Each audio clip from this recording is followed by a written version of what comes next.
It is Saturday, April 21st, and we are planting a shelter belt today.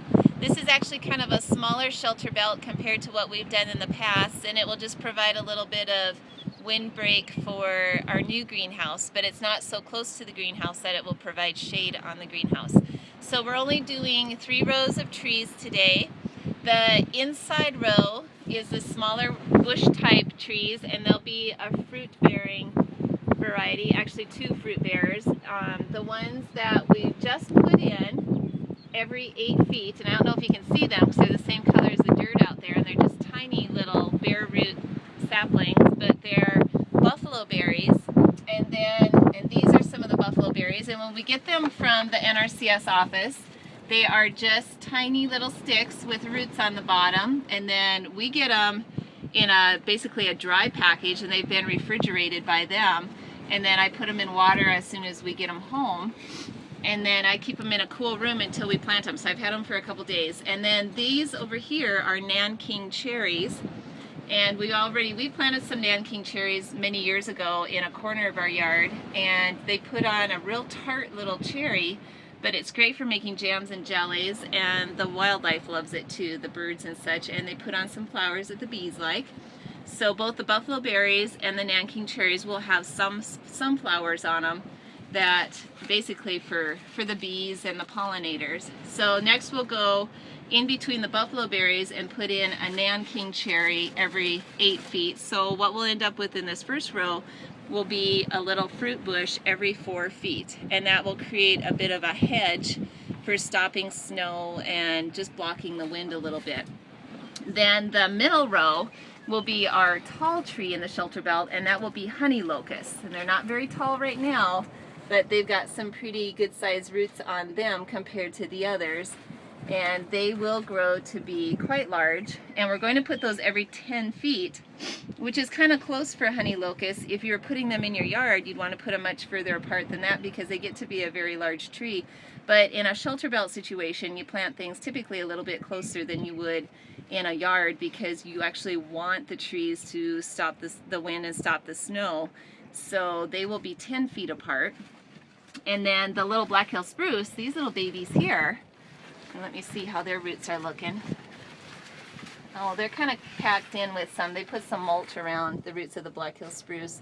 But they will go on the outer row, so on the windier side, and they will also be every 10 feet apart. And then in another 10 years or so, they'll start filling in those gaps a little bit and also blocking the wind and blocking the snow. The Black Hill spruce probably aren't the most functional tree that you would put into a shelter belt, and they're kind of attention needy. They need more water, more attention than most shelter belt trees would, but they're just a pretty tree that's native to the area here, the Black Hills. And so we decided in this shorter shelter belt to go ahead and try those because we would have the time to give them, just a handful of them, a little bit of extra special attention. I believe we'll have about 17 of these in the outer row of the shelter belt. So that's the shelter belt that we're doing right now. Hey, this is Rick again. Today I thought I'd give you a little update on our latest shelter belt project here. So what we're looking at here is just a real small little tree shelter belt, 3 rows in it. Last year I plowed it up, and several times since then I've gone over it with the disc and the plow and then eventually the tiller. So I have a rather small tractor. It's a 48 horsepower Massey Ferguson. So it's not great big. It could probably handle a 2-bottom plow, but I don't have a 2-bottom plow. So what I used was a subsoiler, and went through, and you go through that with the tractor multiple times, and after a few times it'll get everything busted up, and it'll actually break up the ground down to about 14 inches deep. So 14 inches deep is pretty good for trees and gardening and such. Then I, of course, go with the disc several times to break up the sod, and then eventually with the tiller. So this soil's been worked up a fair amount over the course of a year. So any of the weed seeds that are in the soil, they have a chance to germinate and start growing a little bit, and then I go over them with the disc and get rid of the majority of the seeds that are just naturally in the soil, pretty much anywhere you go. So we have 3 rows of trees here. Just a little shelter belt to provide a little bit of shelter for our greenhouse and our gardens here. And of course, it's going to take many years or a couple of decades for them to grow up to do a whole lot of good, but you got to start somewhere. So on the outside row, we have Black Hill spruce trees, and then on the middle row, we have thornless honey locust trees. Then on the inside row here, we have a combination. The type of tree alternates from a Nanking cherry to a buffalo berry bush. And the inside row is planted 4 feet apart between each tree. Then we have 12 feet over to the next row, so that should give room for my tractor to go through to do a little bit of cultivating. And the locust trees here are planted 10 feet apart, and the Black Hill spruce trees are planted 10 feet apart. So the 10-foot spacing is about as narrow as you want to get on those bigger trees. It could be 10 to 15 feet. We chose to go on the narrow side in this location. So in a couple decades they're going to be thick and pretty solid here, which is what we want on the windward side. So what I've done recently is install the drip tube irrigation, and you can buy the tubing at Baumgar's in Spearfish or several places around the area, and it comes in a big roll like this. Started off with a couple of 400-foot rolls, and it's plastic tubing, and it's really good for being out in the sun for many years. It's ultraviolet resistant and such. And then just tie off the end. You bend over the end and tie it off with some wire, and that gives a complete seal on that. No water will come out the end of that. Then we put in these little button drippers at each tree. So here you can see a little button dripper there, I hope, in the video. And how I do that is I take my cordless drill and I get the right size bit, and I just pop a hole right into the tubing there. And then I have my little bucket here of the button drippers. So hopefully you can see that in the video.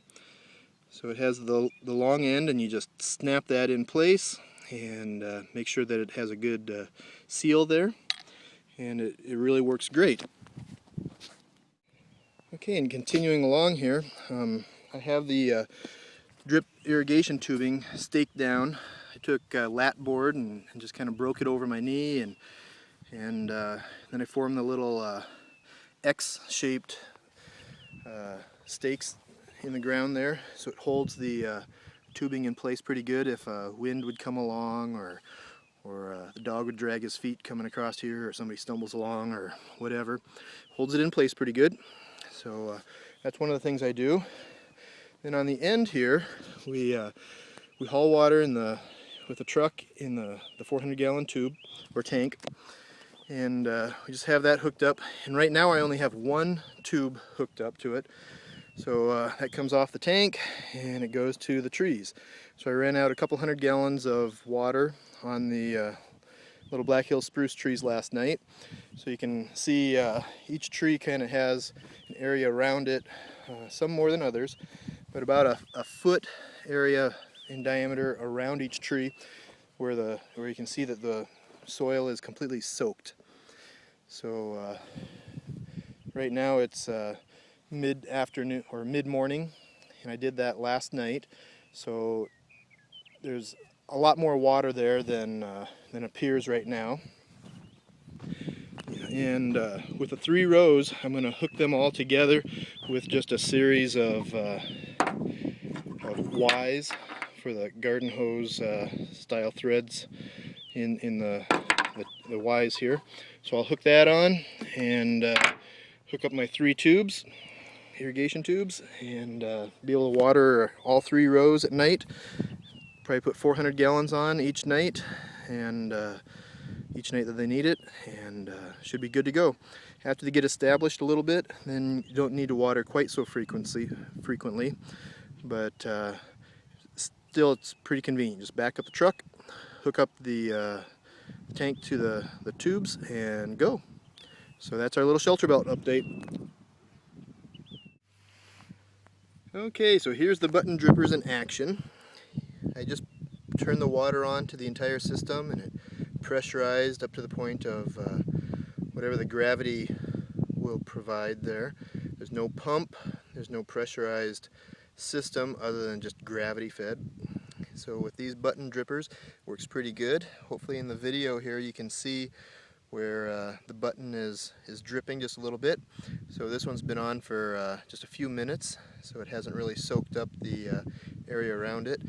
If you leave it turned on all night from a gravity-fed tank, say 200, 300, 400 gallons of water, then it'll soak up an area close to a foot in diameter all around the tree, and it'll be a slow soak.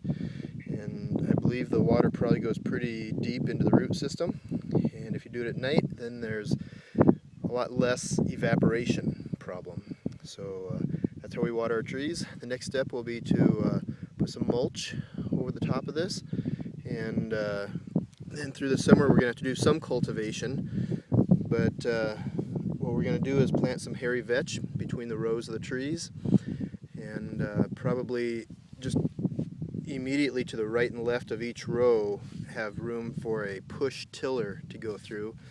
And I'll just go through real quick with that to keep the weeds down, and then we'll have mulch that takes care of the rest of it. So that's our plan for weed control.